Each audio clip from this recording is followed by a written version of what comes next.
দর্শক, এই মুহূর্তে যুক্ত আছি রাজধানীর আব্দুল্লাহপুর এলাকা থেকে।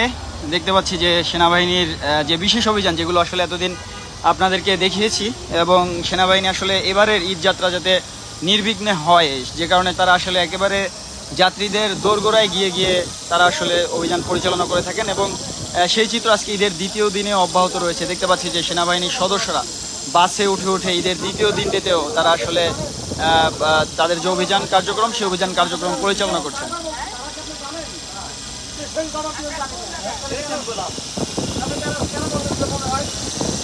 দেখতে পাচ্ছি যে যাত্রীদের কাছে গিয়ে গিয়ে আসলে সেনা সদস্যরা তারা আসলে জানতে চাইছেন যে তাদের কাছে আসলে বেশি ভাড়া আদায় করা হয়েছে কিনা।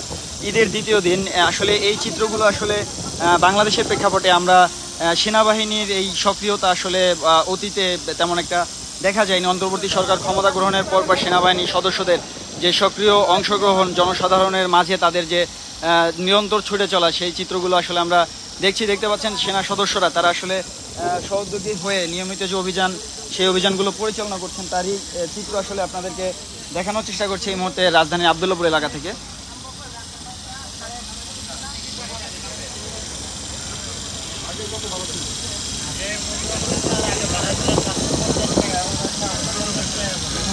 এখন কত রাখতেছে? 100 টাকা করে বেশি রাখতেছে।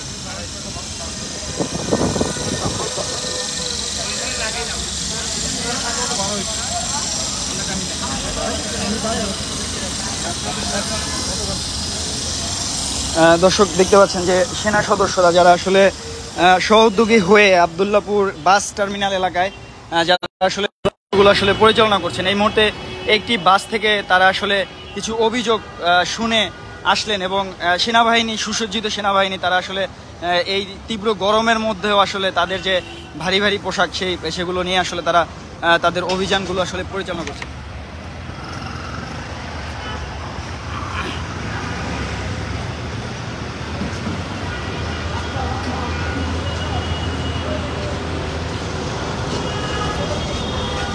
দর্শক, সেনাবাহিনীর অভিযানের সেই চিত্রই আসলে আপনাদেরকে সরাসরি দেখানোর চেষ্টা করছি রূপালী বাংলাদেশের পর্দায়। দেখতে পাচ্ছেন সেনাবাহিনীর সদস্যরা তাদের নিয়মিত যে অভিযান, সেই অভিযানগুলো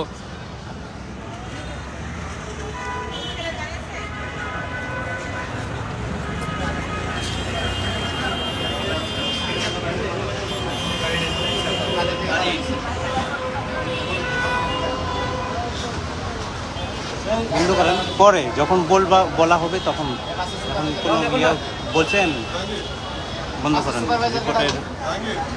আপাতত বন্ধ করে রাখে।